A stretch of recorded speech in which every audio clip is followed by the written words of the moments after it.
ಹಿಡಿದ ಭಗವಂತ ಇರುತ್ತಾನೆ ನಮ ಸುತ್ತ ಅವತಾರ ನಾನಾ ರೂಪವೋ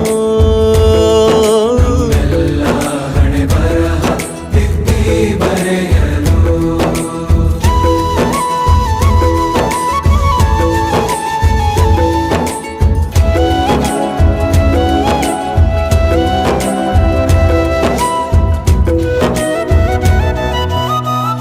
ಬಾಳಲ್ಲಿ ಲೆಕ್ಕ ಎಷ್ಟು ಮುಖ್ಯ ಎಂಬುದ ಬೆರಳಲ್ಲೇ ತೋರಿ ಕಲಿಸಿದ ಗುರುಗಳೇ